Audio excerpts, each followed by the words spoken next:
The first memory was not a person, not a place, but a sensation. The raw, burning sting of salt. It crusted his lips, a cruel mockery of thirst in a world defined by a pervasive, damp humidity. This was the taste of his new existence, the flavor of damnation. Before the salt, there had been a name, Adisa. It meant one who clears the path in the tongue of his people, the Yoruba. He had been Adisa, son of Babatunde, of the village of Ayatoro, a place where the air smelled of wood smoke and ripe plantains, and the sun was a benevolent god that warmed the skin, not a brutal tyrant that blistered it. But Ayatoro was a dream, a fragment of a life belonging to a different boy. The reality was the Zong, a name he would learn to utter with the same reverence one might use to name a plague. His universe was now a wooden womb of suffering, a groaning, creaking darkness that stank of 1,000 dying souls. The air was a solid, suffocating thing, a foul cocktail of unwashed bodies, fear sweat, bile, and the cloying sweetness of infected flesh. He was shackled at the ankle and wrist, the cold iron manacles biting into his skin with the possessive finality of a predator's jaws. He lay in a rack, a shelf of splintered wood, pressed spoon-like against the back of the man in front of him, his own back a cold canvas for the man behind. There was no room to turn, no room to sit up. To move was to entangle yourself in the chain that linked you to 50 other souls. The darkness was absolute, a physical weight on the eyes. Time lost all meaning. A day was measured not by the sun, but by the agonizing slosh of a bucket of gruel being passed down the line. Each man allotted a single grimy ladleful. A night was measured by the symphony of suffering, the low, constant moaning, the frantic prayers in a dozen different languages, the ragged coughs that echoed like gunshots in the hold, and worst of all, the sudden, profound silence that meant another soul had escaped. When that silence fell, the crew would come. Rough hands would unlock the corpse from the chain, and the body would be dragged away, its passage marked by the dull scrape of flesh on wood. Then a pause, and a distant, soft splash. The sea, their captor, had become their communal grave. One day, or perhaps it was night, it was always night, the hatch above flew open with a violent crack. A shaft of blinding white light speared the darkness, so painful that men whimpered and turned their faces away. Two sailors descended, their boots heavy on the ladder. They were not there for the dead. They were there for the living. They grabbed Adisa and the man next to him, unchaining them from the central line, but leaving their ankle irons on. Dance, one of them grunted, his voice coarse as sandpaper. They were forced to jump up and down on the deck, while a crewman tapped a drum. The salt spray stung his eyes, the light burned his skin, but the air was the sweetest thing he had ever tasted.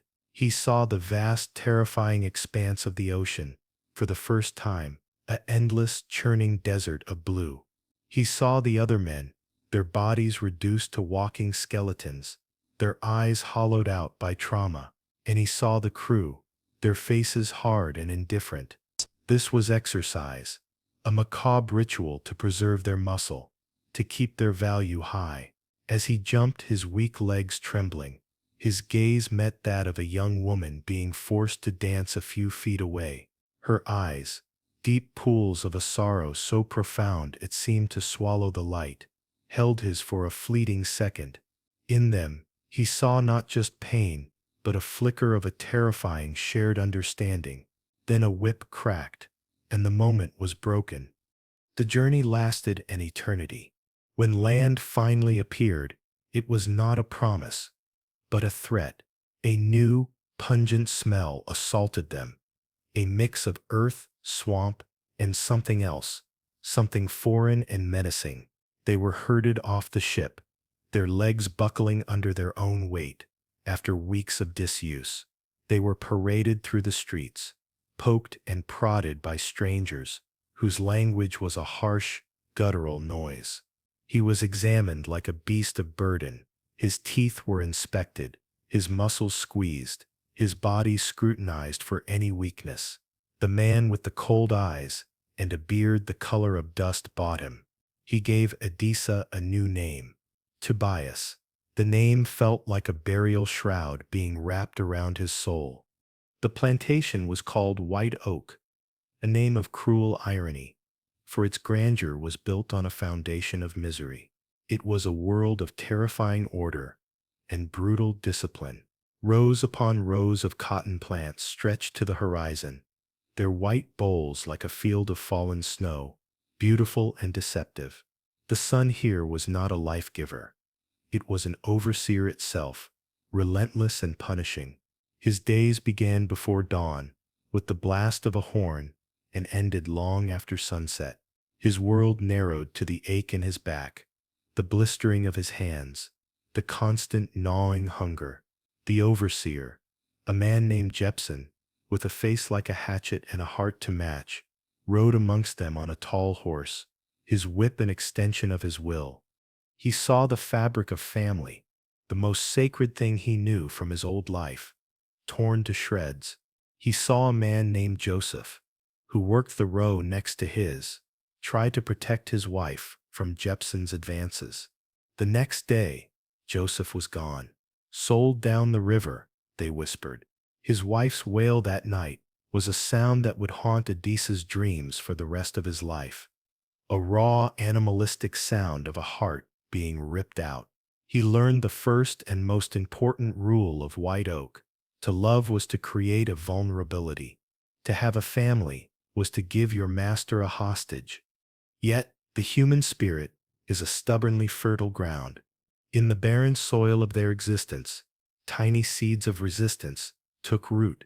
It happened in the Negro cabins, rickety shacks that were their homes, under the cover of darkness.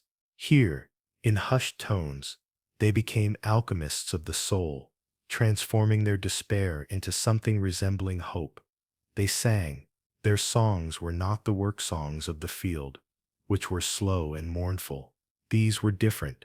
They were coded maps, whispered prayers, and chronicles of their pain. They sang of stealing away to Jesus, which meant planning an escape. They sang of crossing the River Jordan, which meant reaching the north. They told stories. An old man named Papa Ike, whose back was a roadmap of scars, would tell of a great warrior in a land called Haiti, Toussaint Louverture, who had shattered his chains. He spoke of the Amistad, where men had seized their own destiny upon the high seas. It was in this secret world that Adisa found a reason to risk his heart. Her name was Sarah. She worked in the big house, and she had a quiet dignity that even the master's contempt could not erase. She had eyes that held a deep, still intelligence, and when she smiled, rare and fleeting, as a sunbeam in a storm, it felt like an act of rebellion. Their courtship was conducted in stolen glances across the yard, in brief touches when passing a water gourd, in whispered conversations behind the smokehouse. They married one night, in a clearing deep in the woods, with Papa Ike presiding. There was no paper, no ring, no legal sanction. Their vows were sworn under the witness of the moon and the stars, their promises sealed, not with a kiss, but with a shared terrifying hope. They created a child, a son. In the secrecy of their cabin, Adisa cradled the tiny perfect boy and gave him a secret name, a true name, a name that was a tether to a world he would never know. Cormine, born on a Saturday.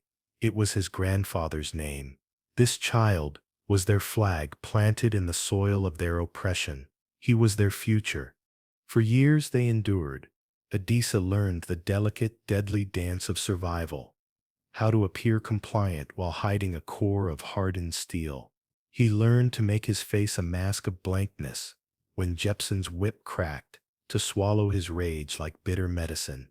He poured all his love, all his stolen dreams, into Kwame. He whispered stories of Asia Toro to him, of strong, free people who lived by their own laws. He taught him, in secret, a few words of Yoruba: Isle for home, Isle for goodness. This was their rebellion. The small, cold ember of Adisa, buried deep within the shell of Tobias, was now a warm, sheltered flame, fed by the love for his family. The catalyst came on a day that began like any other. The master, a man named Hampton, died suddenly of a fever.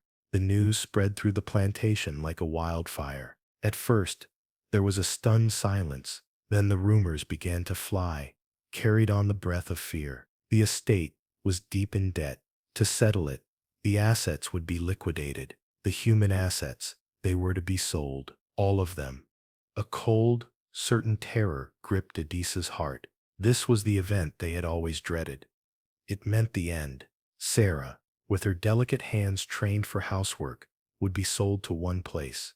Kwame, a strong young boy, to another. He, a seasoned field hand, to a third. Their little family, their carefully nurtured world of secret love and defiance, would be annihilated. The flame of hope was about to be extinguished forever. That night, the air was thick and heavy, the scent of magnolias, cloying and funereal. In the woods, far from the listening ears of the big house, a meeting was held. A new preacher, a man named Isaiah, who had been bought from a plantation in Virginia, spoke with a fiery, quiet passion. He had been planning this. He had maps, whispered from mouth to mouth, of paths leading north. He knew of safe houses, of people called Quakers, who would help. The plan was audacious, desperate. They would rise up at midnight. They would seize the main house, the armory. They would take Jepson and the remaining Hampton family members hostage. They would take what food and weapons they could carry, and they would flee. They would melt into the swamps and head for the Ohio River. Adisa listened, his heart hammering against his ribs. It was suicide. They were malnourished, poorly armed, and untrained. The militia would hunt them down like animals. But as he looked at the faces around him, Papa Ike, his jaw set with a final grim determination, Sarah, her hand tightly clutching his, her eyes wide with fear, but also with a desperate hope, and the thought of Kwame being sold into a life of endless torment. He knew there was no choice. A life without freedom was not a life. A life without his family was not a life. The ember was now a bonfire. "I am with you," Adisa said, his voice low and steady, "but I am not Tobias. My name is Adisa." The rebellion was still born. As they moved through the woods towards the main house, a series of lanterns flared to life, surrounding them. They were not met with sleepy confusion, but with a disciplined line of armed militiamen, their rifles aimed. Jepson stood at the front, a cruel smile twisting his lips. "Well, well," he drawled, "look what we have here. A nest of ungrateful vipers." Someone had talked. A house slave, promised his own freedom, had betrayed them for a handful of silver. Chaos erupted. A single shot rang out, then a volley. Men screamed and fell. Adisa saw Papa Ike cut down, his old body no match for the lead ball that tore through his chest. He fought with the fury of a cornered animal, using a stolen hatchet, his movements fueled by a lifetime of pent-up rage. He managed to reach Jepson, and for one glorious, terrible moment, he looked into the overseer's surprised eyes before burying the hatchet in his shoulder. It was a small victory. A rifle butt slammed into the back of Adisa's head, and the world exploded into stars and then into darkness. He awoke in chains, heavier than any he had worn before. The retribution was swift and theatrical. As a lesson, a spectacle of terror, he was to be hanged at dawn from the great white oak tree that gave the plantation its name. The entire slave population was forced to watch. The morning air was cold. As he was led to the tree, his feet bare and bleeding on the hard ground, he searched the crowd. He found them. Sarah, her face a mask of utter devastation, holding a crying Kwame. His son's eyes were wide, with a horror no child should ever know. As the rough hemp noose was placed around his neck, Adisa felt a surreal calm descend upon him. The fear was gone. He was no longer a slave. In these final moments, he was utterly, completely free. He was Adisa, son of Babatunde, husband to Sarah, father to Kwame. The preacher asked if he had any last words. Adisa lifted his head, his eyes locking with his son's across the distance. He saw the terror there, but he also saw the spark of his own spirit. He would not give them a curse. He would not give them a plea. He would give them a legacy. He would give them a name. He filled his lungs with the morning air one last time, and with every ounce of his being, he poured his soul into a single, clear, resonant word. It was not a shout, but a proclamation, a prayer, a passing of the torch. Quame! The trapdoor fell. The body jerked, and then swung. A final, brutal silence fell over the crowd. But the word did not die. It hung in the air, vibrating, a seed planted in the heart of every person who heard it. It was a seed of witness. It was a seed of defiance. That seed did not die with Adisa. It was carried away from White Oak that very night, hidden in the heart of a broken but resilient woman. Sarah, using the very networks the rebellion had hoped to use, escaped with Kwame. The journey was harrowing, a nightmare of hiding in root cellars, wading through icy streams, and trusting the faces of strangers in the dark. But they made it. They crossed the Ohio River into a fragile, uncertain freedom.